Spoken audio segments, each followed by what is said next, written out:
Hear. All persons having anything to do before the Honorable, the Justices of the Appeals Court, now sitting at Boston, within and for the Commonwealth. Draw near, give me your 10 minutes, and you shall be heard. God save the Commonwealth of Massachusetts. This court is open. Please be seated.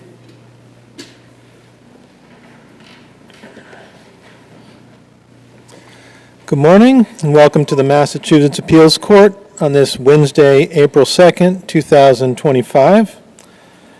I'm Justice Joseph Ditkoff. To my right is Justice Sabita Singh, and to my left is Justice Paul Smyth, and we'll be the panel for the cases today.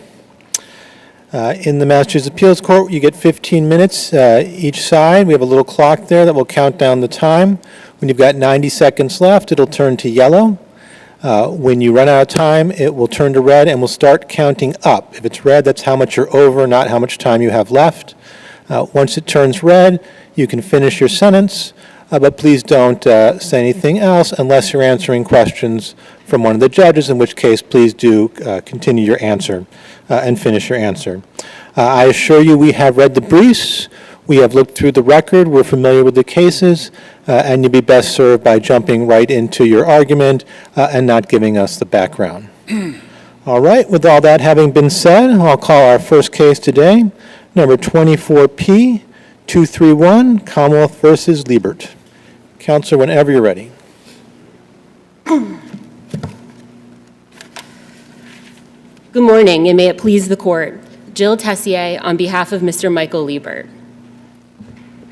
A confluence of factors makes clear that justice may not have been done at Mr. Libert's trial, where his conviction was based entirely on a highly suspect identification that contained numerous scientific hallmarks of unreliability about which the jury did not learn, where post-conviction DNA testing has excluded Mr. Libert from relevant pieces of crime scene evidence, and where the case was further complicated because it was tried by a pro se defendant who suffered from mental illness.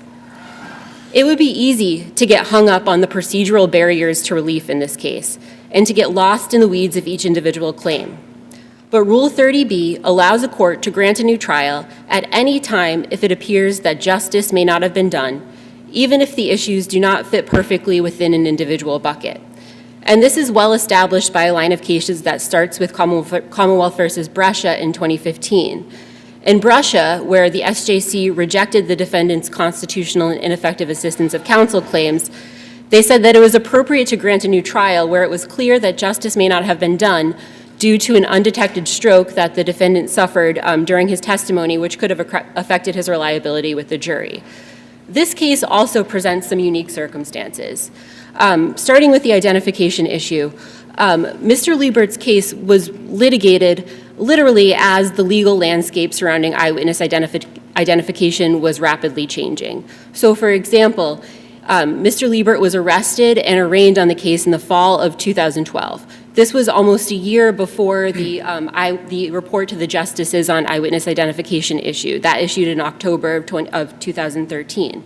Mr. Libert's trial occurred about 5 weeks before the SJC issued its decision in Commonwealth versus Gomes. This is somewhat similar to the situation in Epps, where that case was tried on the cusp of increasing support for the minority view on shaken baby syndrome. So in Epps, while there were some studies that supported the minority view that existed at the time of trial, and the claim was brought as an ineffective assistance of counsel claim, the court said it didn't need to decide whether or not it was manifestly unreasonable for the defense counsel to not have called an expert at the time of trial, because the testimony that such an expert would have offered went directly to a critical issue, which went to a substantial defense in that case.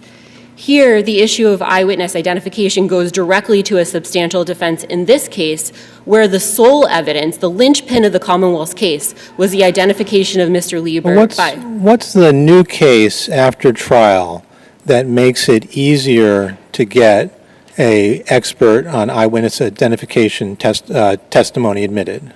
Certainly, Your Honor. So while eyewitness testimony was always admissible at the discretion of the trial judge, Commonwealth versus Gomes is the case that first examined the science and determined that it had reached a general consensus, and that had reached such a general consensus that it made sense to incorporate it into our jurisprudence by creating a jury instruction. Now, in Gomes, the court acknowledged that it was still up to the discretion of the trial judge on whether to admit the testimony, but it specifically said that it was not meant to deter the court from admitting expert testimony. And in fact, expert testimony could be very important to expand on the scientific factors that were articulated in that case.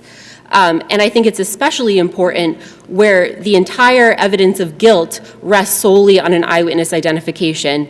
And that's further explicated in the affidavit that was offered in support of the motion for new trial by Dr. Summers, where he explained that where the linchpin of the government's case is based on an eyewitness ID, due to the fallibility of eyewitness memory, it's even more important for expert evidence regarding the science to be presented before the jury.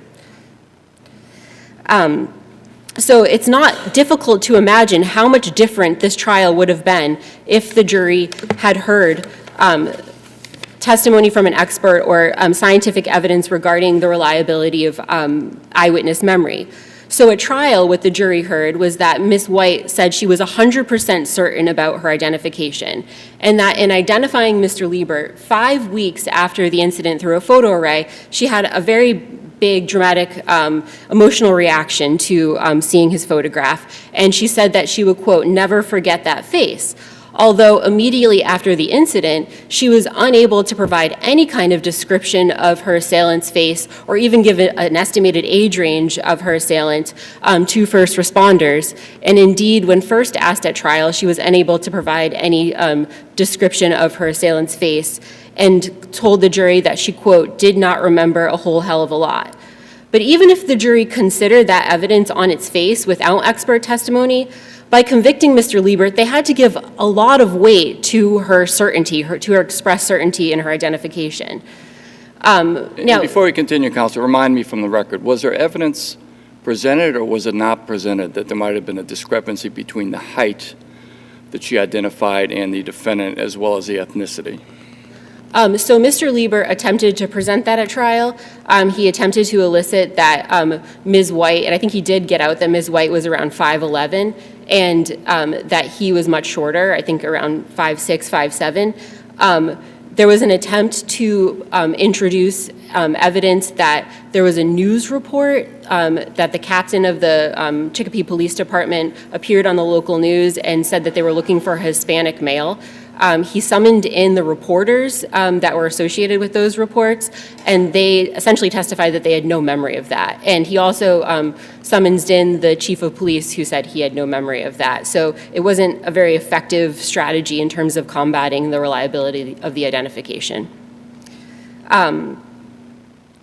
In terms of how the ID science would have affected what the jury did here, all of this starts with the premise that the studies show that many of the concepts related to eyewitness identification actually are counterintuitive to jurors and lay people and even judges, and there are several studies that support that were cited in Dr. Summers' affidavit. Most importantly, that eyewitness certainty is not at all reflexive of reliability.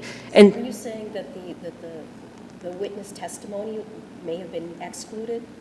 The testimony regarding the certainty?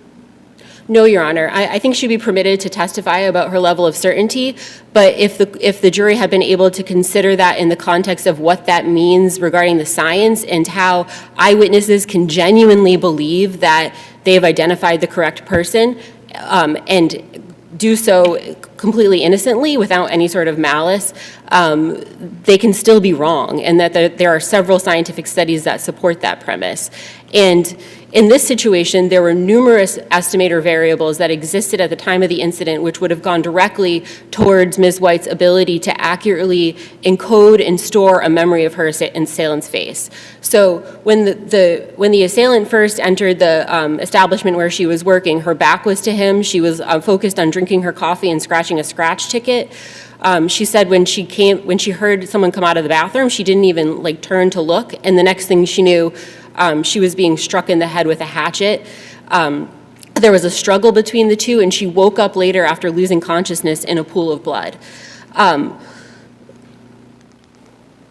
there are certain factors that apply to this case, including that eyewitness stress is counterintuitive to jurors. So many people think that stress like burns a memory into your brain, and that's actually the opposite of what happened.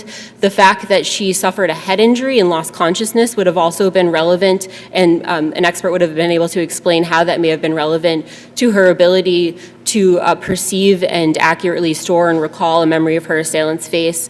There were a variety of other factors that were present, including weapons focus, the quick nature of the attack, so her limited availability to view, the fact that she was viewing her suspect certainly under not pristine conditions, the fact that it was happening during an active assault, and issues regarding the retention interval. So there was a significant 5-week delay between the incident and the identification, and the science is pretty clear that memory is most accurate immediately after an incident, but then it sharply declines thereafter.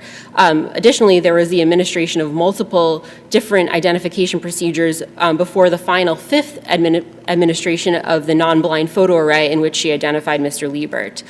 At trial, he did not have the benefit of expert testimony explaining any of this, and I submit that this would have certainly cast the identification in a different light, because it would have allowed the jury to give less weight to her expressed certainty regarding her identification, and would have certainly raised a reasonable doubt as to its accuracy and reliability. And where this was the linchpin of the Commonwealth's case, where it was the only evidence of guilt, I think it's difficult to walk away from this and think that the outcome might not have been different.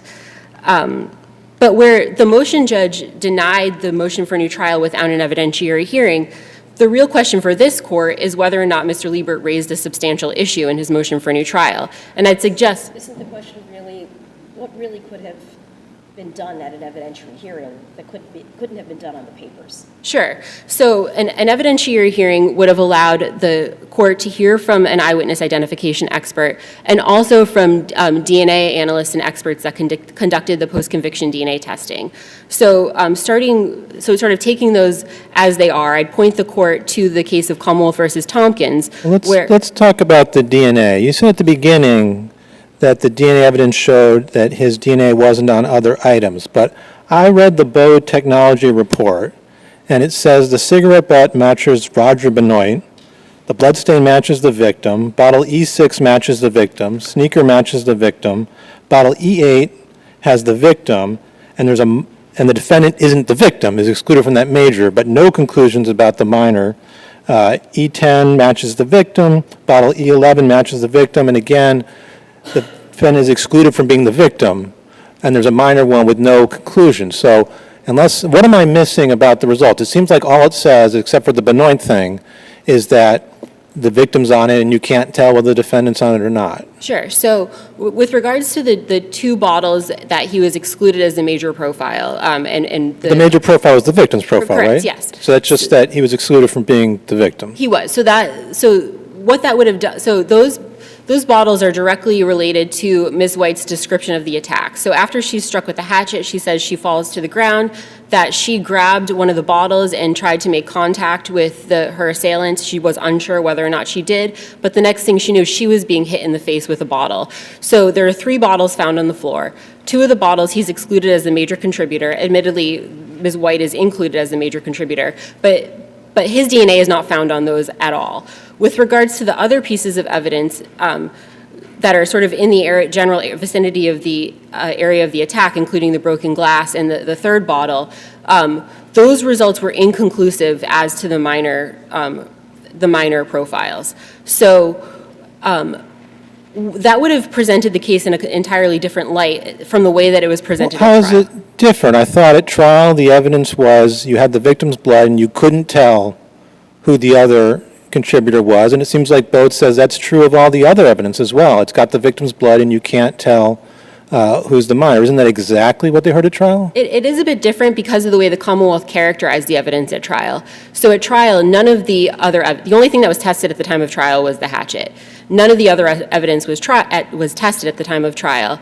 But in the Commonwealth's opening and closing argument, they suggested to the jury that everything had been tested, and that they just didn't get any results, but that it wasn't for want of trying, and that from that, the jury could infer the possibility of Mr. Liebert's DNA being on Wouldn't those that items. argument be even stronger if it was supported by this evidence? If it actually, you had tested it and you got the same result, which is victim's blood and you can't tell who the third person is? No, because an inconclusive result is different than a could not be excluded result, and that's exactly what an expert could have explained to the motion judge. So with inconclusive results, the case law is very clear that that's not admissible, and there can be no arguments made for inconclusive results relative to the issue of identity. The only time it can be brought up is if the defendant raises a Bowden defense as to the testing of those items. So at the time of trial, we have nothing tested but the Commonwealth arguing to the jury that they can infer that Mr. Liebert's DNA could be on those items. And now we either have inconclusive results or exclusions, which would not be admissible as to the identification issue. So that would have completely removed that argument from the jury's consideration. The Commonwealth wouldn't have been able to argue that and wouldn't have been able to use that to try to bolster the identification in the case.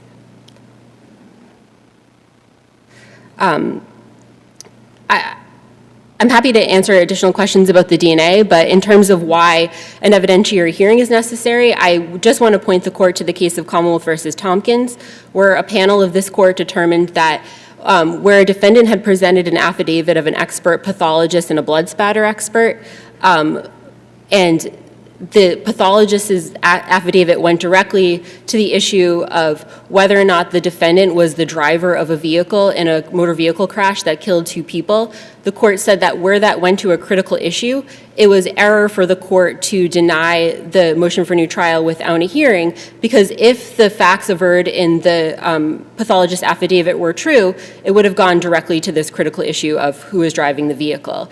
And this case is demonstrative of why it's so important to have an evidentiary hearing when expert testimony is at issue, because in that case, it was actually remanded to the trial court. The judge held a hearing and heard testimony from both the pathologist and the blood spatter expert. This court, at the time of the appeal, said that the pathologist was the most compelling evidence, but the court could still hear evidence from the blood spatter expert, and the motion judge actually allowed the motion for new trial. So it demonstrates that there's a substantial difference from hearing from an expert versus... I think we're going to have to cut it off there. We're past time. Thank you very much for your time. Thank you, Counselor. We'll hear from the Commonwealth now.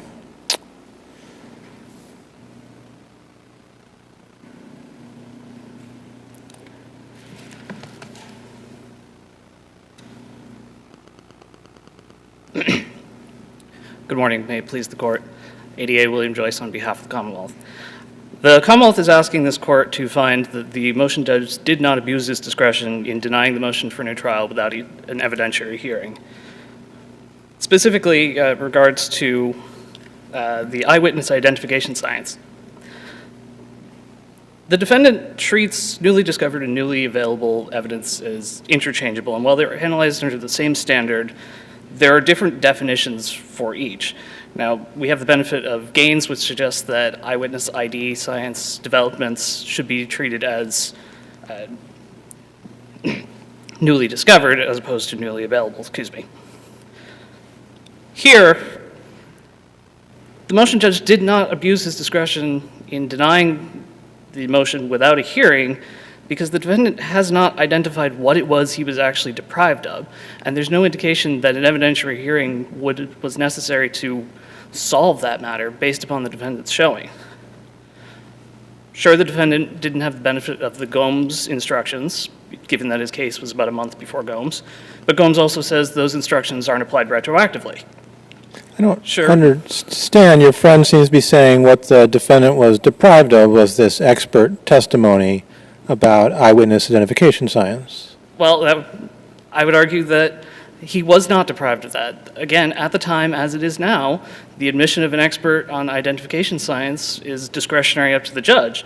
There is no indication in the record that the trial judge would not have been inclined to allow such testimony.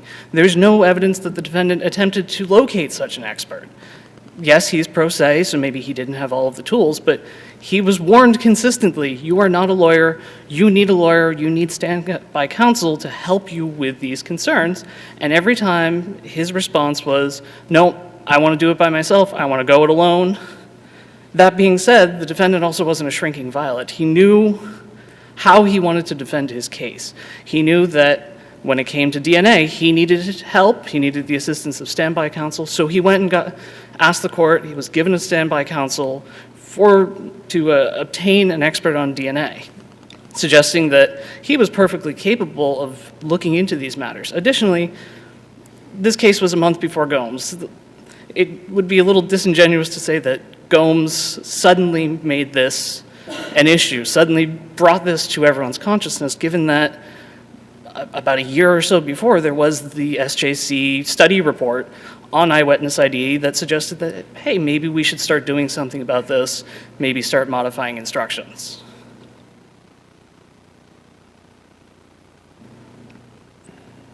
I'll also note that there is some indication in the record that the trial judge would have been amenable to allowing expert testimony on this issue, given that at the end of trial, when standby counsel transitioned into being actual trial counsel, he requested instructions regarding eyewitness ID issues above and beyond what was the acceptable standard at the time, and the trial judge allowed those. He didn't allow all of them, certainly, but he did modify the instructions, excuse me, specifically regarding the failure of the Cheffy police to follow their procedures when conducting these photo arrays. I'll also note that the affidavit from Dr. Summers identifies a number of factors that could affect the reliability of Ms. White's identification, but he never actually says that her identification was unreliable.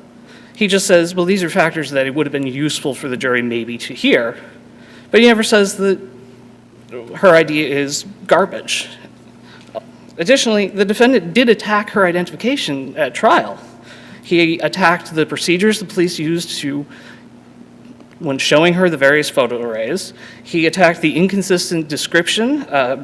To Justice Smith's point, there was additionally a description in the 911 call from the victim where I believe she describes her assailant as between 5'8" and 5'10".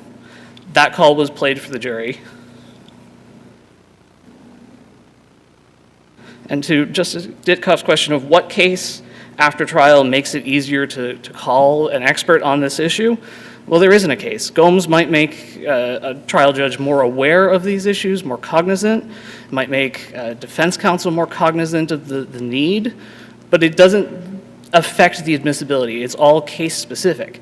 If it's a central issue, both before and after Gomes, the pertinence, the relevance of expert testimony on this issue hasn't really changed.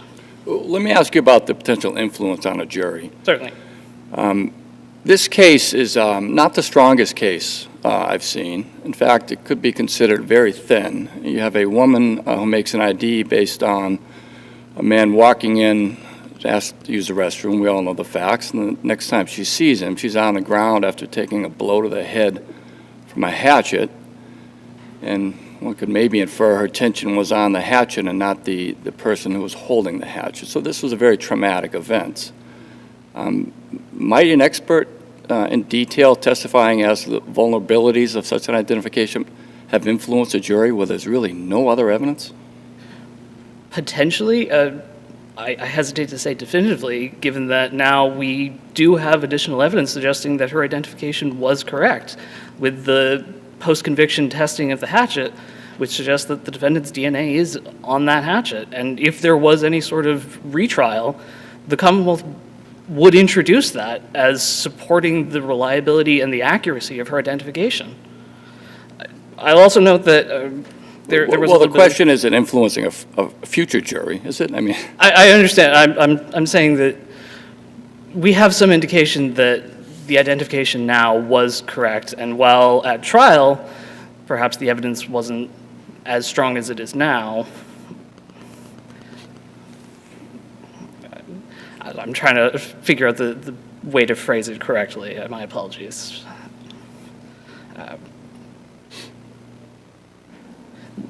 While the instructions might have had an effect, it's speculative to say, given the entirety of the evidence, how much that would have been the concern.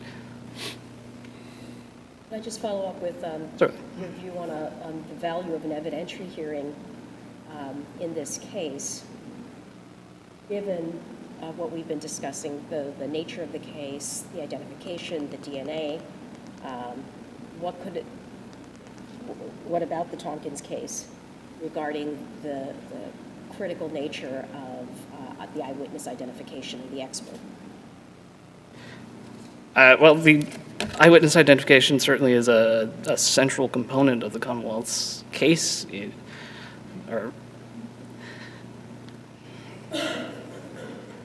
I apologize. I think I lost my train of thought there. Would you mind just rephrasing? Can you distinguish Tompkins in terms of the value of an evidentiary hearing in this case? Again, I would just point to the fact that while we have the affidavit from Dr. Summers identifying all of these various factors that can affect the reliability of an identification, he never actually says that the identification was unreliable. In that context, it doesn't seem that there's much use to an evidentiary hearing when the defendant isn't actually saying this identification was bad. He's just saying, well, here are some additional factors maybe it would have been useful for the jury to know, which I think then kind of dovetails with Justice Smith's question about what would the impact of these additional instructions perhaps have been on the jury. Early on in your argument, you had indicated that maybe, I took your argument to be, maybe the real issue here was the defendant representing himself. So to that issue, there's an argument regarding whether counsel was effective in, or whether the judge appropriately allowed him to represent himself, given competency issues in the case. Certainly, and I'll note again, there were two waivers of counsel that took place. There was an initial one earlier on in the case, after I believe it was the dismissal of his second attorney, first or second, I apologize, I can't recall exactly. And then there was one later on after he dismissed Attorney Carney, who there's some confusion whether he was just standby or if he had been appointed as counsel to deal with the DNA issues. I'll note that the transcripts of both of those hearings, the one in front of Judge Carey and then the subsequent one in front of Judge Page, suggest that there was sufficient inquiry into the defendant's capabilities and understanding of what he was waiving to support the finding that this waiver was knowing and voluntary. Judge Carey inquired about the defendant's mental health, asked about treatment, asked about medications. The defendant noted that he had PTSD, but he's receiving medication and treatment. Judge Carey inquired about his understanding of court rules and etiquette, the benefits of having an attorney, the defendant's level of education. I also note that just about every judge that the defendant appeared before told him, you really should have an attorney. It's going to be hard to do this by yourself. And yet the defendant continued to insist, no, I want to do this myself. I want to go it alone. I know what I'm doing. I know how I want to represent myself. There is no requirement that a judge seek a professional medical opinion of the defendant's competency to waive counsel. And it's important to note that the standard is whether the defendant understands that he is waiving his right to counsel, not his general competency to stand trial. That is an entirely separate issue. There was an assessment of the defendant's competency to stand trial here, and the defendant was found competent. The issue of a waiver of counsel is a legal judgment, not a medical judgment. I also will just note for the record again that the defendant did not raise this issue previously, so it is waived. And where this issue is waived, even though it is a structural error, the defendant, should this court determine that the motion judge did abuse his discretion, should have found that these waivers were not knowing and voluntary, the defendant still has to demonstrate that he was prejudiced by his lack of counsel. He has made no showing on this. And I believe it's the Barros case that came out last year. It's cited in the Commonwealth's brief. That says that if the defendant doesn't make any showing of prejudice, well, he loses on this issue.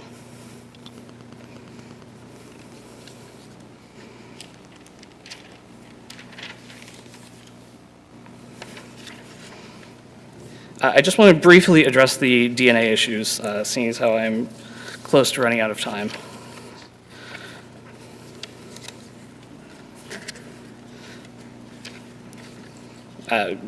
Now that we have the benefit of the post-conviction testing, while the trial prosecutor did misstate to an extent the extent of what was tested, that error is minor, given that now that we have the benefit of the actual testing, we can see that her description isn't too far off from the truth.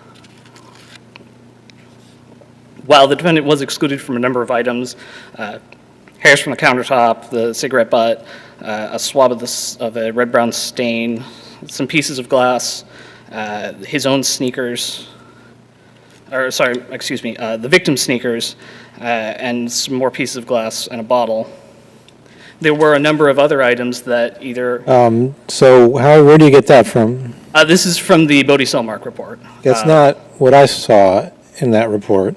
So it's E01 is the hairs from the countertop. He was excluded. E03, the cigarette butt, he was excluded. E04, the swab of the red-brown stain, excluded. E06, it's listed as pieces of glass and bottles. That is the sky orange bottle from cross-referencing with trial exhibits. So you're counting it as an exclusion when it's the victim's blood and that's the only blood? That was Or Benoit's? either there was only one profile or a partial female profile. With the hair specifically, there was no male DNA found, so there was no further testing requested. But there were a number of other items where there was a mixture or there wasn't any further testing. This is the hairs from the hatchet. There was no further testing. While there was nuclear DNA, while the lab said that they could not construct a profile from nuclear DNA, they might have been able to do it with mitochondrial DNA, but no further testing was requested on that. Some of the other bottles, the defendant's own sneakers, pieces of glass, and the hatchet handle itself. On those items, either the defendant, while he might not have shown up as the major profile, the minor profile or whatever profile was, or whatever DNA was found was below the limits of detection, no profile could be made. So while he can't be included in that, he can't be excluded either. And then, of course, we have the hatchet where the results are a bit varied, but we have either 570 times more likely that it's the defendant and the victim. We're going to have to leave it at that. Commonwealth would ask that you affirm the motion of denial. Thank you very much. All right. Thank you both. Ms. Tessier, I know you've been with CPS for a while, but I'm really glad they're having you come here and argue before us. We hope we'll see you, a lot more of you. Thank you both.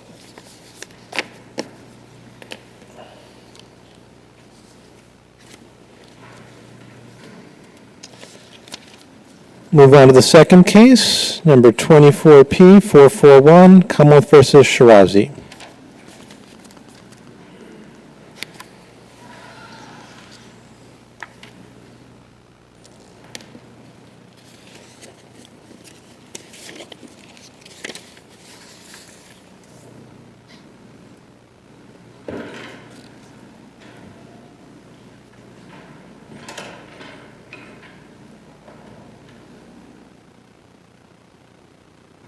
Good morning, Your Honors. Jennifer O'Brien on behalf of Mr. Shirazi. As you know, I have two issues. I'll begin with the first issue, and that is a sufficiency of evidence argument regarding the charge of entering in the nighttime with the intent to commit a felony while putting a person in fear.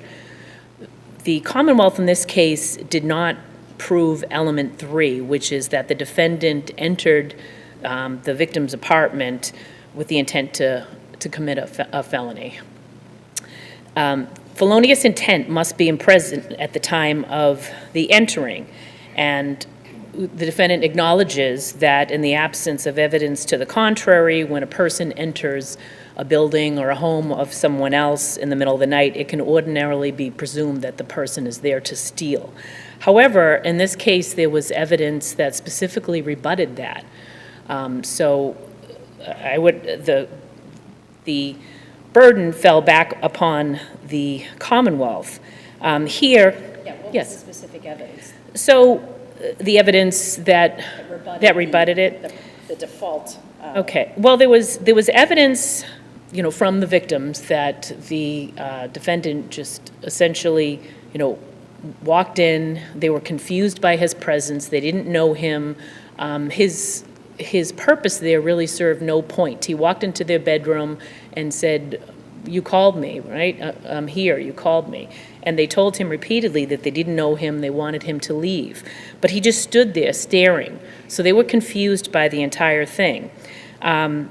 There was testimony, obviously, on the defense side from the doctor, which I acknowledge that the judge obviously can just toss that aside, but there was evidence that he had, mental illness, that he was acting as a ghost buster of some sort, where he was coming in to rid the apartment of jinn and magic. He was there to help them. There was no threats. He had no weapons. He just acted bizarrely, and the testimony was that they had no idea why he was there. So that specifically rebutted the presumption that he was intending to steal. The Commonwealth in their brief... Yes. I'm not following. Both victims testified the door's locked, the defendant's in there. Why can't a trier of fact interpret that he broke in? Well, there was no evidence of forced entry, so I don't know how... Well, I mean, what do you mean by that? I just said both victims testified the door was locked when they went to sleep, so wouldn't that mean forced entry? I don't... Well, there was no proof of forced entry. I mean, the door wasn't broken, so if it wasn't locked, I don't know how he would got in, but let's say he did force himself in. That doesn't mean that he was intending to steal. They still have to prove that he had the felonious intent, that he intended to commit a felony therein. So even if he, somehow got in with a locked door, then what is the felony? I think that's the question. You have to have intended to commit a felony therein. And there was evidence that rebutted the intent to commit a larceny. Well, the Commonwealth may argue again that, and you may argue it supports your theory, but what do you make of the evidence that he took the mail bag? So the mail bag, there was, I think the way the testimony came out, it was really a matter of happenstance that he ended up with the mail bag. There was no testimony that he entered the room and he was holding anything, that he had the mail bag. It appears that the victims really don't know how he got it. One of them, I think Caesar testified that, there was a bag on the door, which I guess he took. So it appears that he grabbed it on his way out. There was no evidence whether that mail bag was inside or outside. It was just hanging on the door. It was mail that they obviously didn't want, and they intended to take to the leasing department. So there was no evidence that he knew about this mail, that he was motivated by the intent to steal mail. There was just not enough testimony regarding that mail, where on the door it was hanging. Was it on the doorknob? And when he grabbed it to leave, one person testified that they opened the door for him, and the other victim testified that the defendant opened the door himself. So was it hanging on it and came off in his hand and he threw it back in? I know the Commonwealth is claiming that because the magic words, that he took the mail and threw it back in, that somehow proves that the mail was in the apartment in the first place. It really doesn't. I mean, if I walk out of this room and there's a ball and I turned around and kicked the ball back into the courtroom, I mean, I'm kicking it back into the courtroom because I came from the courtroom. It doesn't necessarily prove the ball was in this courtroom to begin with. But even assuming that the mail bag was inside, again, if he wanted to steal it, he would have grabbed it and ran, I would assume, or kept it. He wouldn't take it, turn it, and throw it back at him. And what about the intent? I'm not sure it's their strongest argument. What about the intent to kidnap? You'd agree that a conviction isn't necessary for that to serve as a... Absolutely agree. The intent to kidnap, the kidnapping, an element of that is that there has to be force. So if you walk into a room and there's people in the room and you shut the door behind you, obviously it's not kidnapping. The defendant here, as I said previously, he didn't have a weapon. He didn't say anything threatening. He didn't tell them, you guys stay where you are. They didn't try to leave, and he, stood between the door and them, so they couldn't leave. He started to close the door, and then he stopped, and then he just stood there and stared. So I think it's extremely weak if the Commonwealth is going to argue that the felony was kidnapping. So it's really just speculation on what the felony here was, and I think that's the problem.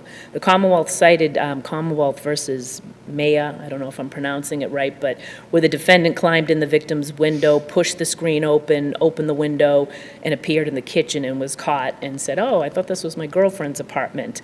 I would distinguish that case from this case because the mode in which he entered. Again, there is testimony, the victim said, no, I locked the door every night, I know it was locked. But there was no evidence of forced entry. There wasn't a screen pushed in.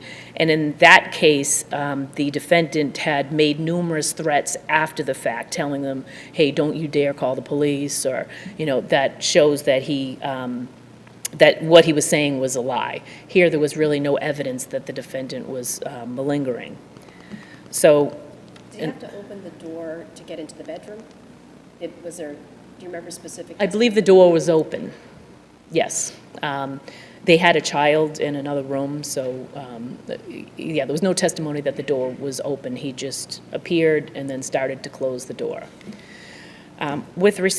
If there's any more questions on that, I'll answer it. Otherwise, I'll move on to the second argument, which I know I have an uphill battle.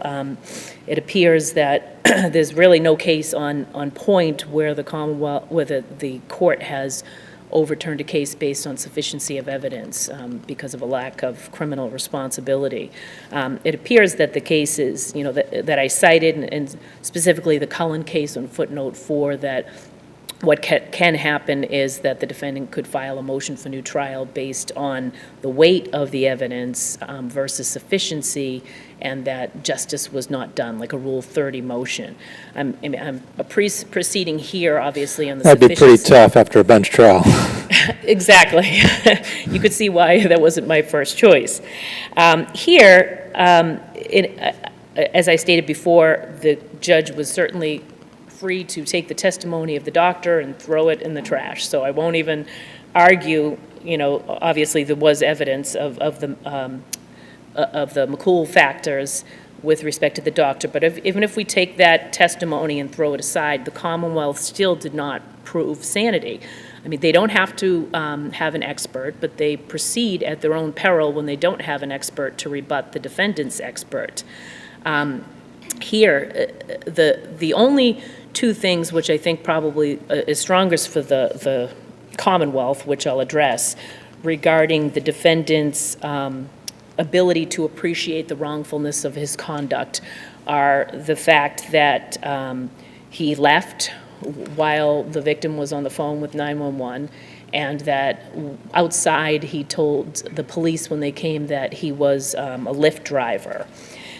So with respect to the 911 call, the evidence was that she went and called and put him on speakerphone. When she called, he didn't look and say, and immediately get out of there. He just stood and watched her and listened to the 911 call. It was during the 911 call, after she continued to say, please leave, and he kept saying, didn't you call me? I'm supposed to be here, during this 911 call while it was going on. The testimony was, quote, he just stood and stared at her while she was on the 911 call. Then he said, he finally realized, well, you didn't call me here, okay, I'll leave.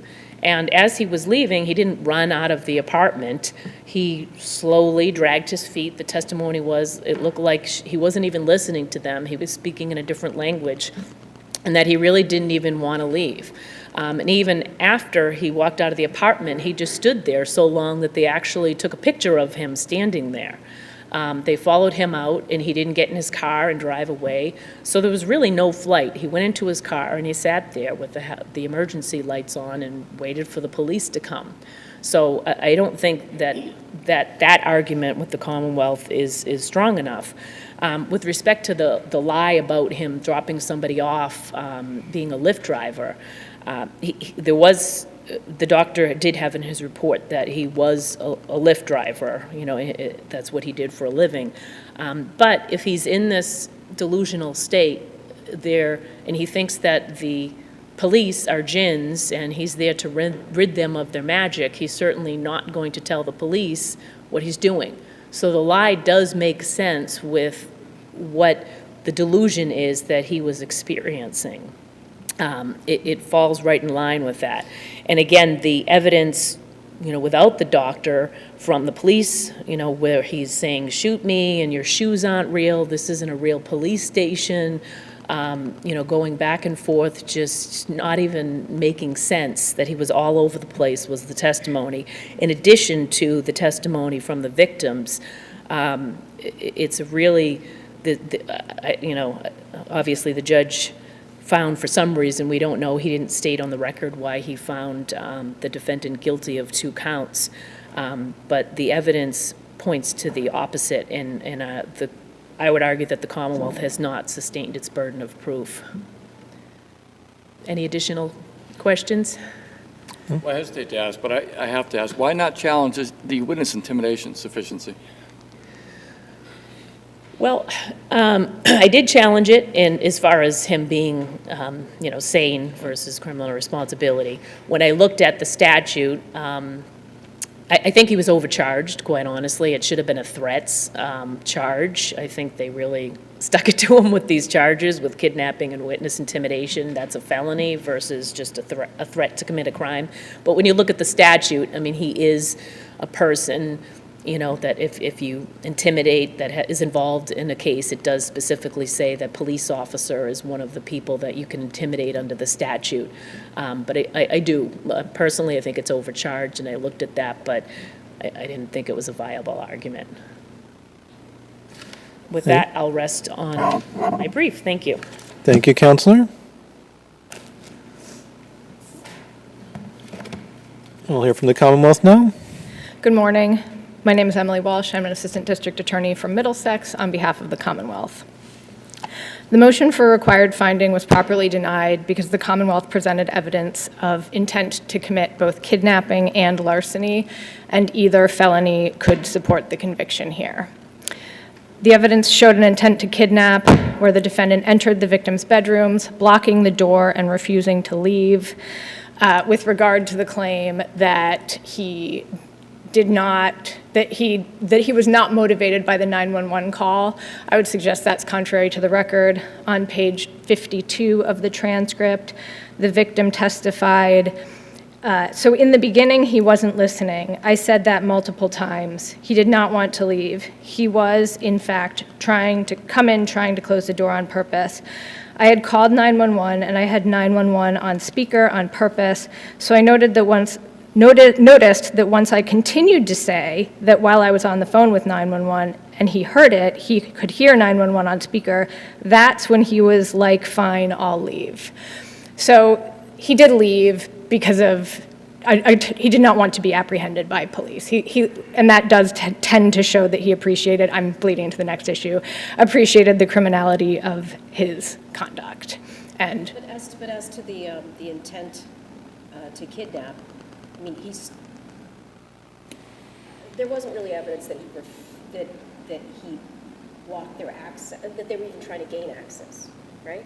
I'm sorry, I'm not. He stood in front of the door, but he communicated no intention that they remain where they are. Well, he blocked the door. The testimony was we couldn't leave. He confined them, and confinement is defined broadly. And force can be constructive force, and the statute allows for secret confinement, not just forcible force or constructive force. So he made it so that the two victims could not leave their room, and I would suggest that that is sufficient to show confinement, and that his actions show an intent to confine, where he did in fact confine. And even if there's not sufficient evidence of kidnapping, intent to kidnap, which I would suggest that there is, the fact finder could also find the intent to steal. In Maya, the case has similar circumstances where the defendant broke in, offers an untrue reason for his presence, and leaves, and the court there said that we have said that the intent to steal may be inferred where a person enters a building by night by force at night, and other similar circumstances can give rise to the same inference. And in Maya, there was a broken window, evidence of broken window, wasn't there? I don't think he broke the window. I think he forced it open and forced the screen in. Broke the screen, right? I'm not sure he broke the screen, but he definitely dislodged the screen. It was not through a door, as is the case here. But I don't think that that is meaningfully distinguishable, especially where he was charged with entering. The statute does not use the word breaking. He was charged with entering in a nighttime. And to the extent that that is an important distinction, which I do not think it is an important distinction, but in Ranchetti, which is, I did not cite it in my brief, 333 Mass 78, 1955, the facts in terms of means of entry and timing are more similar to the case at hand. There, the defendant entered in the nighttime while the victim was sleeping in her bed. She woke up to somebody touching her neck and raising their arm up. She screamed and attempted to fight back, and he fled, and that was sufficient to support an inference for larceny. But in those cases where there's sort of this default inference of larceny, it's usually has something to do with the person being caught before they have an opportunity to steal. Here, he could have stolen something. If he wanted to steal something, he could have stolen something in the place before entering the bedroom. He goes right to the bedroom. That is why I mentioned Ranchetti, which is very similar in that he came in the night. He could have stolen something, not woken her up. But wasn't he trying to take something from her? No.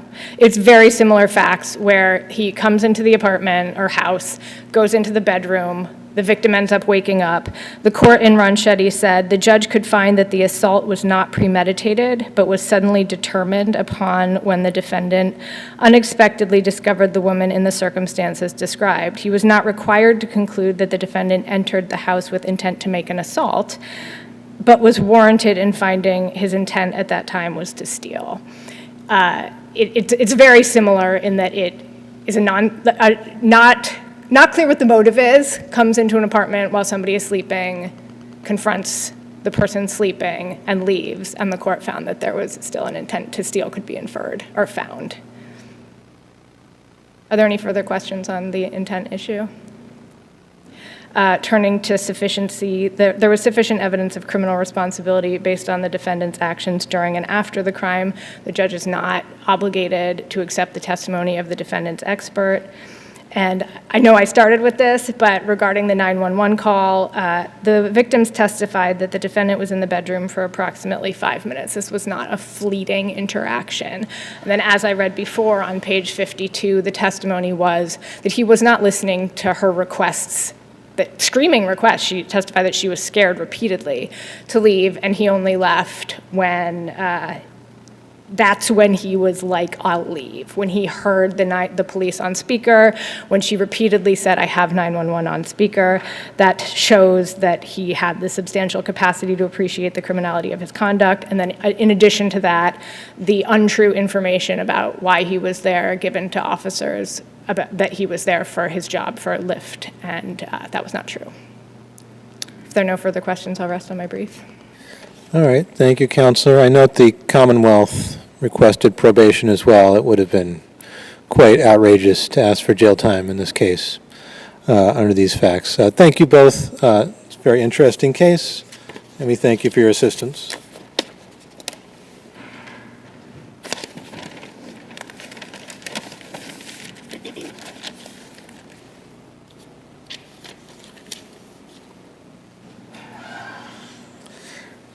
All right, I will call the last two cases, which we're going to argue together.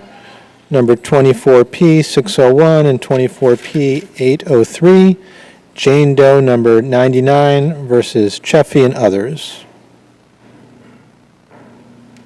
I don't think this is an issue, but just to be clear, if anyone knows the name of the plaintiff, we're not going to use it. Absolutely.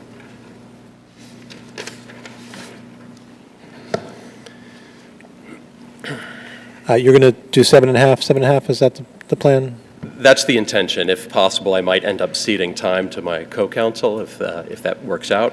All right. Depending on we can roll with that. the court's interest.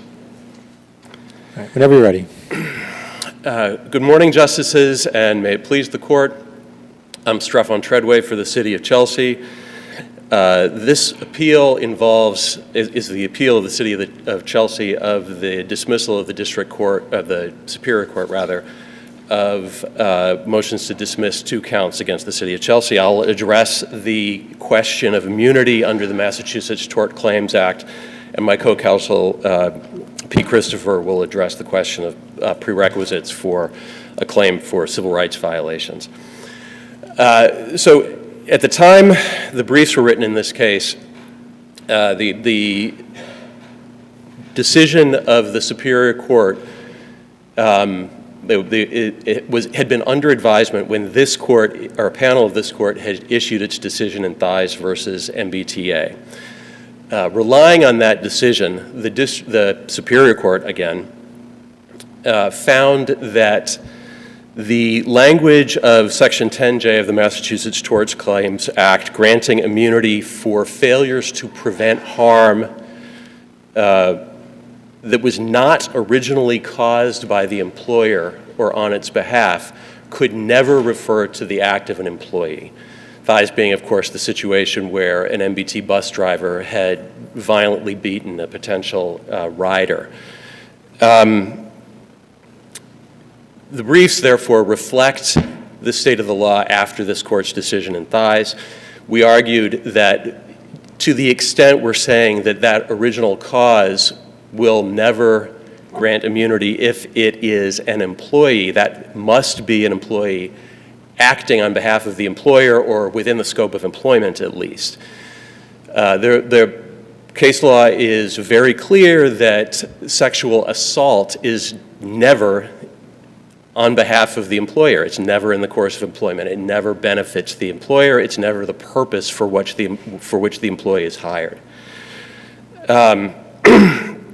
Since then, the Supreme Judicial Court issued its own decision on Thies versus MBTA within the last 2 weeks, so I'd like to focus on how that decision applies in this case.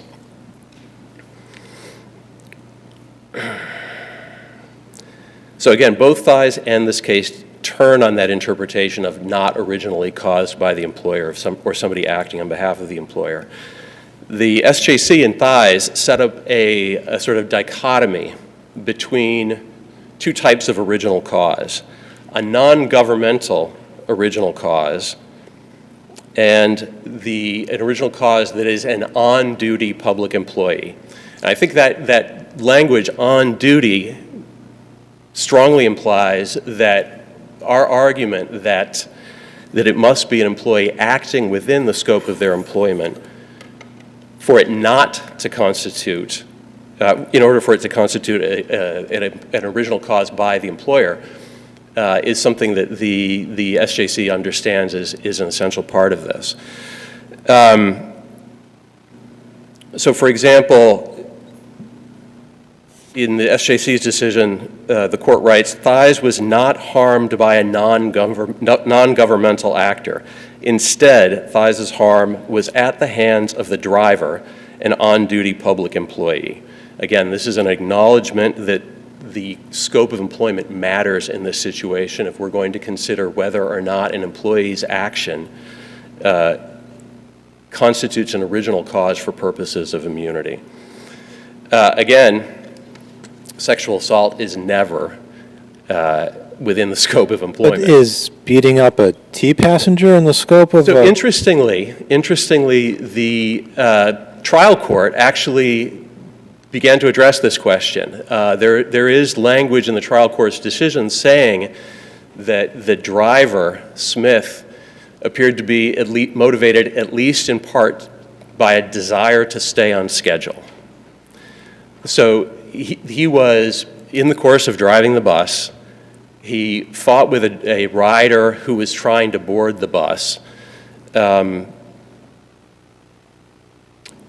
In both cases, both this court and the SJC also referred to Dobos versus Driscoll, which I think may be a little bit instructive here. This is a pre-10J case, and while it also does not rely and does not address the pre-10J precursor to this argument, the public duty rule, it also involved activities by an employee that were in the course of employment. This was mistreatment of a driver who had been pulled over by a state police officer. So again, that is, while it's an intentional tort, arguably an intentional tort in that case, which would otherwise be something for which the public employer is immune, the public employer was not immune in that case because the original cause was an employee.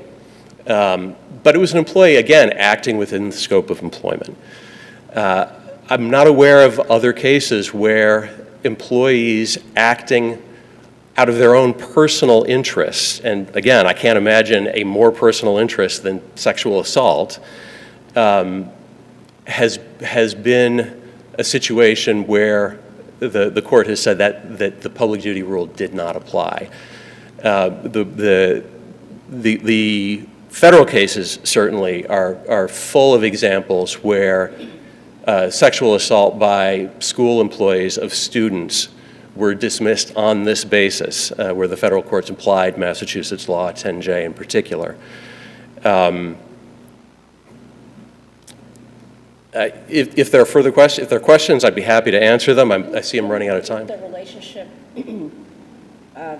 between the teacher and the student also be couched, in a similar manner. The teacher was motivated to form a closer relationship with their students, to understand that, and then everything went awry, just like with the driver. There's some sort of motivation to be doing the job, but then it went sideways. I hear that argument, but that is not what the complaint alleges. The complaint alleges that the defendant, Cheffy, the teacher, groomed this student from the beginning for this purpose, which is, again, a private purpose. If we find ourselves in the situation where the employer is not the original cause, then there's got to be some sort of affirmative action that the employer takes. And again, the case law is almost universally on the side of retention of a problem employee not being an affirmative action, only hiring or promotion. All right, well, that's 7.5. Do you want to turn it over to your colleague? Thank you, Your Honor. Thank you, Counselor.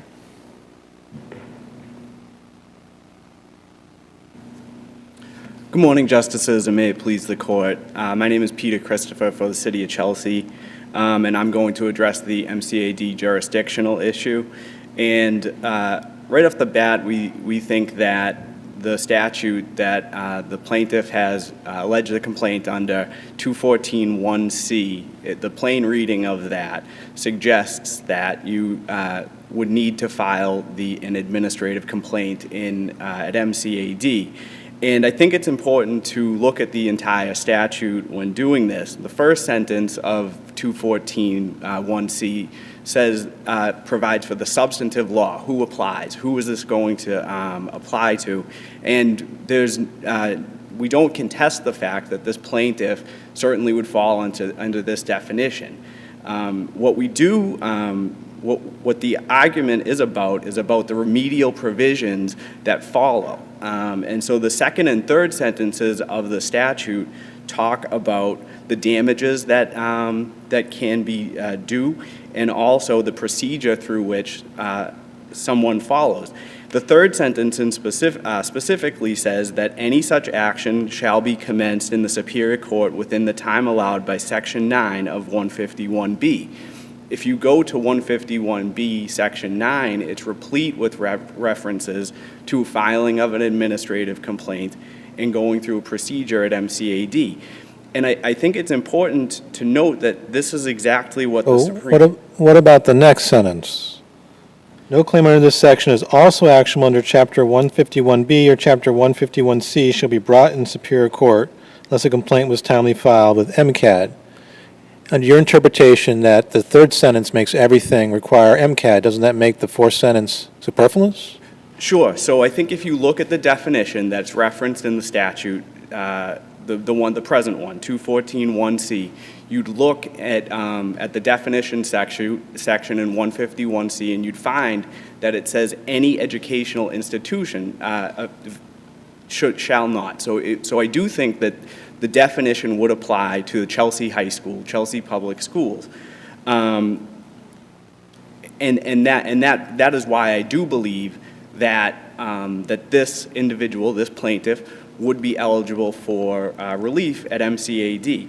So, and I also think that the court in Clem has said this. If you look to page,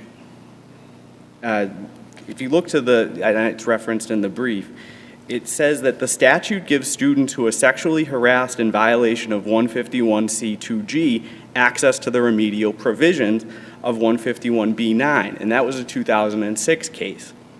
And this is exactly what the U.S. District Court did in Bloomer.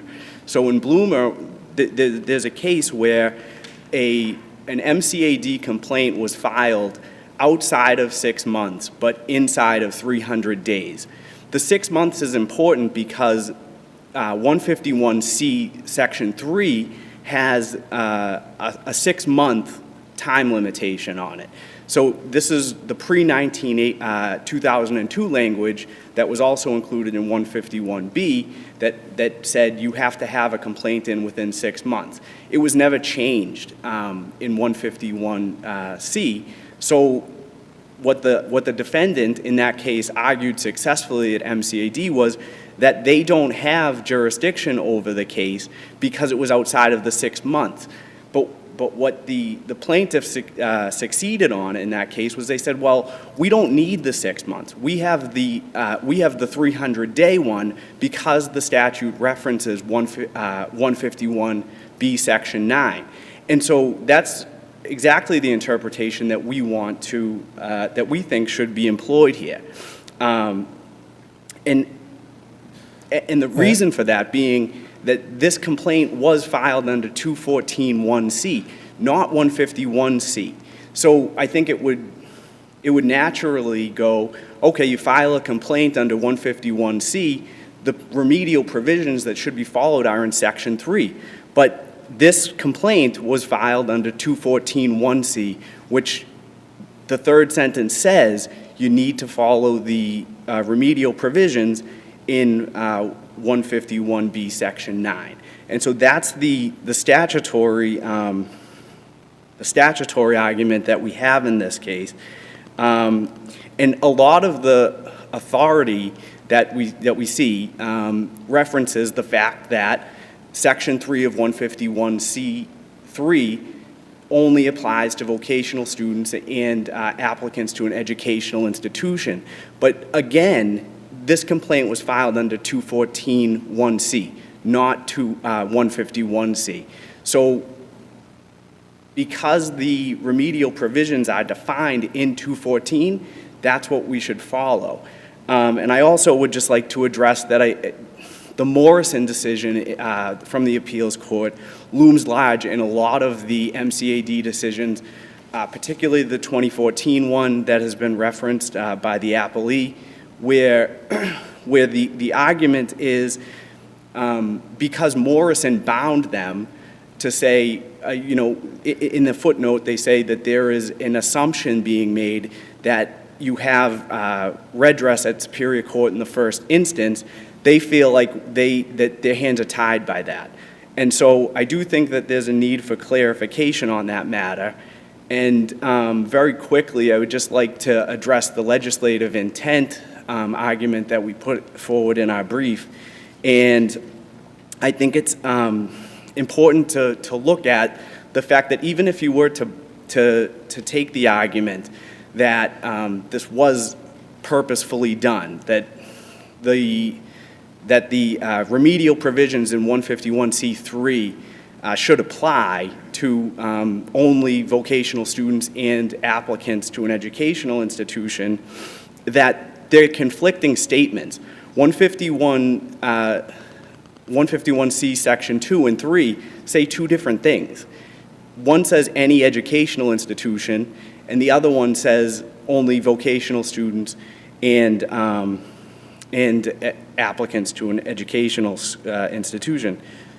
So I do think that that would get us into the canons of trying to identify what it was that the legislature intended to do. And Why is it unreasonable for something to be generally barred, but to have a limited private remedy? Excuse me? Why can't the government say, okay, no educational institution can do this thing, assuming that educational institutions usually obey the government, which they do, and then say on some specific situations, we're going to give a private remedy to the student, and the other ones will deal with government enforcement? Why is that unreasonable?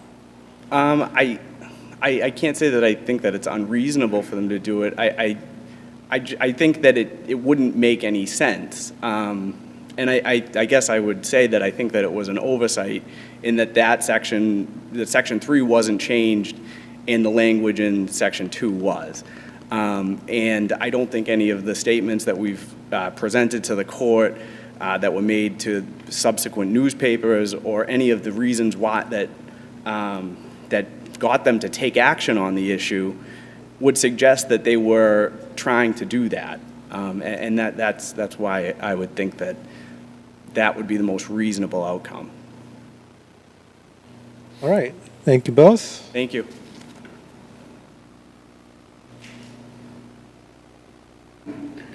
We'll hear from the plaintiff now. Thank you, Your Honor. Excuse me. Mark Itzkowitz and Carmen Durso for the plaintiff, Jane Doe number 99. Your Honor, I'm addressing both arguments, so I will take the time for both. And if I may circle back to the MTCA, the Tort Claims Act argument for starters, I think the SJC's decision 2 weeks ago in Thies disposes of this issue entirely at this point. The SJC wrote in so many words on page 508 of its decision that Section 10J provides no protection to a municipality for its own misfeasance, that it has no application where the plaintiff has been directly injured by an on-duty public employee. And what that means is that the focus is not on the misconduct of the individual employee, but on the conduct of the supervisors who have hired this employee, who have retained him, who are supposed to be supervising him and making sure that his conduct is conforming to the law. And the law for the government, which is the whole purpose of the Tort Claims Act, is the same as the law for any private employer. And what the SJC wrote at page 518 was, private employers hiring public-facing employees must exercise reasonable care in selecting those employees and in retaining them, must continue exercising reasonable care to ensure that their employees do not cause foreseeable harm to a foreseeable class of plaintiffs. That's at 518, quoting the Helfman case, quoting the Roe number 1 case. And this court, in the decision which the SJC affirmed, said it even more clearly at page 825 of its decision. The public employee is not the third person referenced in Section 10J. What that means here when we bring it back to the facts of this case is that Judge Connolly got it right.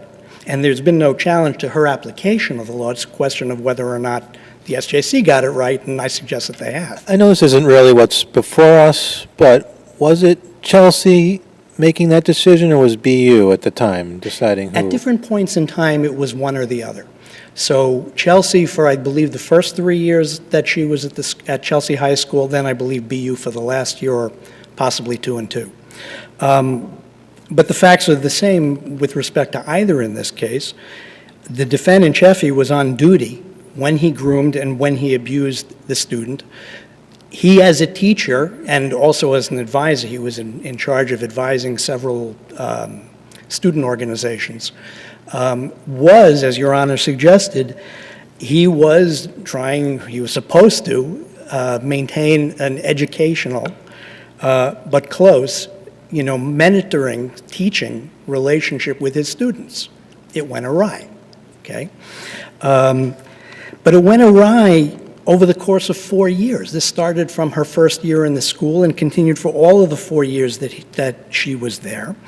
The incidents happened in Chelsea High School as well as elsewhere. They happened in the classroom as well as elsewhere. He was driving her to and from the school. They were passing through the school building together. The conduct was open and notorious, quite honestly, the grooming and the abuse. It was discussed by the teachers. It was discussed by the students. It was discussed by some of the parents. It was discussed with in the sense that some of the teachers told some of the students, don't talk about this. Whatever you're seeing, don't talk about. The only one that doesn't seem to have understood what was going on was the plaintiff herself at the time, who, a teenage girl thought she was in love with this guy. During the course of these 4 years, Chelsea and then BU renewed the contract with Cheffy annually, let him teach daily. They put him in the position to abuse the student. They kept him in the position to abuse the student. It was their negligence, direct negligence, not vicarious negligence. And that direct negligence is not immunized by 10J. That's what the SJC has just said in so many words. And this behavior, this retention, this supervision, this constitute affirmative acts. Again, that's from the SJC at page 519 of the Thies decision now. I had quoted a section of the Harrington versus Attleboro case in the brief where this has actually been the law for quite some time. The federal district court cited several other courts to that effect. And the SJC also pointed out that this behavior, for however long Cheffy may have been a teacher, this was not remote behavior. This was an annual decision to keep him in this position. This was a daily decision to let him go and deal with the students day to day in all of his roles. And therefore, it's not remote. And so for those reasons, Judge Connolly got it right. And as far as the 214 claim, Your Honor, switching gears, it's important to understand that these two statutes tie in together. So the plaintiff's claim is under Chapter 214, Section 1C, not under Chapter 151C. Both statutes contain the same prohibition of sexual harassment. Both statutes provide the same type of relief to a plaintiff. There can be damages, there can be injunctive relief as the need arises. What's different between the two statutes are the remedial procedures. Chapter 151C, Section 3A states that it is only available to vocational students and to applicants to educational institutions. It requires the MCAD filing as a prerequisite for pursuing a claim subsequently in the Superior Court, or alternatively leaving it in the MCAD. However, the MCAD lacks jurisdiction over any other students except vocational students and applicants, and we've given the court 5 MCAD decisions to that exact effect. They do not have jurisdiction of any other types of students under Chapter 151C. Can you give me a rationale for that? I can't. Many of the cases have alluded to, for No, some reason, the legislature made it this way, but nobody seems to come up with any rationale. That's correct, Your Honor. And truthfully, I can't. When we're doing statutory interpretation, aren't we tasked with looking at the legislation in a common sense manner? And I'm having a difficult time trying to find the common sense rationale for this. Understood, Your Honor, but so far I've only presented half of the statutory scheme. And I think when Your Honor considers the entire statutory scheme, then it makes sense. Okay? If we were sitting here and drafting from the beginning, we may very well come up with a different statute, and it probably would seem to accomplish what the two statutes in harmony have accomplished. But the legislature, for whatever reason, did it this way. And as Your Honor has questioned, other courts have questioned this. Federal courts, Judge Connolly in her decision questioned this. And the MCAD went so far in two cases as to say, this doesn't make sense to us. We can't do anything about it. Please, legislature, give us the authority.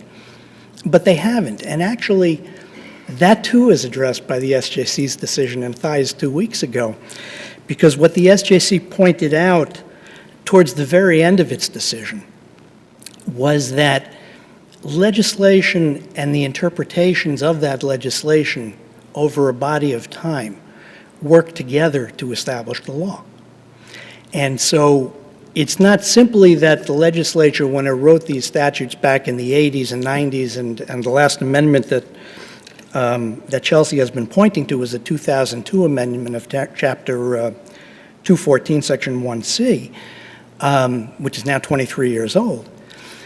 But there have been a body of decisions interpreting these statutes over the last 2 decades. Combined, that establishes the law, and as Thies just recognized, that is entitled to stare decisis. The legislation knows what the case law is. The courts know what the legislation is. Combined, they can revise each other's interpretations if they feel it appropriate, but the legislature has not in the last 23 years. Which is significant because, again, that comes now to the second part of this statutory scheme. The second part is Chapter 214, Section 1C. And that's the statute under which Ms. Doe brings her claim. That statute provides a Superior Court remedy to all other students except those whose claims are also actionable, in the language of the fourth sentence of the statute, also actionable under Chapter 151B or Chapter 151C. And so what that means, and the defendants have focused in their brief, more than here today, on the language of Section 2G of Chapter 151C.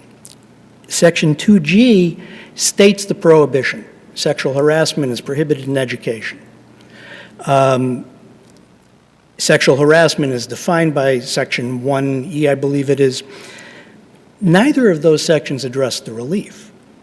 The relief is provided either by Chapter 151C, Section 3A, or it's provided by Chapter 214, Section 1C, not by both. Okay, this is not a duplicative statutory scheme. Each of those statutes addresses one part of the student body. So depending upon the type of student, if the student is either an existing student or an applicant, they go onto one section or they go onto the other section, one statute or the other statute. If they're a vocational student or they're not a vocational student, again, they go to one of the two statutes, not to both. And combined, this statutory scheme provides relief to all types of students. And it is an odd scheme. I would like to say that, they must have been thinking of whatever. But we don't need to. Because the SJC has said, I believe in Guzman, and there are a number of lower court decisions that pick up on this, that the legislature can create anomalies. And the legislature, because they're aware of existing law, they can find different ways of correcting what seem to be oversights or what seem to be strange determinations. So why did they pick only vocational students and only applicants? I don't know. But if that was an oversight, they corrected it in 214.1c. And combined, you have a unitary scheme, a harmonious scheme, maybe not the smartest scheme if you were starting from the beginning, but you've covered it. So the statutes, as they're written, are unambiguous. They're clear on their face. They may have been done differently if we were there, but they're clear on their face and they're unambiguous, and what that means is they have to be interpreted as written. So the lower courts have acknowledged that they can't rewrite the statute The MCAD has acknowledged that it can't rewrite the statute, even though they clearly think that the legislature got it wrong. Because the statutes are clear and unambiguous, we don't look at the legislative history. Okay, we deal with what's written. And if you look at the argument that the city was making in their briefs, frankly, the legislative history doesn't support those arguments. Because the whole point of these statutes at the beginning was to prohibit sexual harassment. And the bills that they're suggesting were better written didn't even define sexual harassment. They didn't give an easy prohibition against sexual harassment. Here in Chapter 151C, Section 2G, which is adopted by 214.1C, the prohibition is a single sentence. You're not allowed to sexually harass, period. Okay? And I'm paraphrasing, of course. But the draft bills went on for, paragraphs with subsections, with excerpts, with tests, with this, with that, with the other thing. The legislature could say, this is not what we're trying to accomplish. We want this, clear as day. So one sentence prohibition, straightforward definition, done. Okay? If it didn't cover everything in 151C, they picked up and they covered it in 214 Section 1C when they realized. In this case, applying that statutory scheme, what we have is Jane Doe was not a vocational student. She was not an applicant. She was a student in a public high school. Her claim is not also actionable in the language of the statute under either Chapter 151B or Chapter 151C. That means her relief doesn't lie in 151C, it lies in 214. And under 214, she is not required to file with the MCAD. And in fact, filing would be a meaningless ritual because the MCAD has acknowledged in 5 cases they don't have jurisdiction. So what's the point? And the case law has already said, the SJC has said, you don't have to go through a meaningless ritual. We're not creating something out of whole cloth, Your Honor. The overwhelming weight of authority is on our side. There's been the decision of this court in Morrison. The First Circuit just came to the same conclusion in September in Awad versus Couton. There are 7 federal district court decisions cited in the brief. Bloomer is not to the contrary. There's actually language in Bloomer picking up exactly on this. There's this case in the Superior Court. There are the 5 MCAD decisions which are entitled to substantial deference. And there's Justice Graney's article, which we've given the court. Judge Connolly got it right. We ask the court to affirm. All right, thank you, Counselor. Let me say a few things. Mr. Treadway, usually people argue here first, then the SJC, not the other way around, but we're definitely happy to add you to our list of advocates, and certainly Mr. Christopher, we're very happy to have you arguing here for the first time. A lot of cities hire law firms when they have appellate arguments, but I find it really helpful to have the actual city solicitors, especially when it's a real city question, to really get someone who really understands it on the ground rather than a law firm that was hired to do that. So it's really nice to see, and we really appreciate that. With that being said, I'd like to thank all the attorneys who argued in front of us today. I'd like to thank our court officer. I'd like to thank our timekeeper. And of course, the clerk's office, which allows us to do what we do. Usually, we sit longer than this, but we lost 2 of our cases along the way. One of them settled, the other one's going to be argued later. We don't normally leave at this early hour, but with all that said, court will be adjourned until tomorrow at 9:30.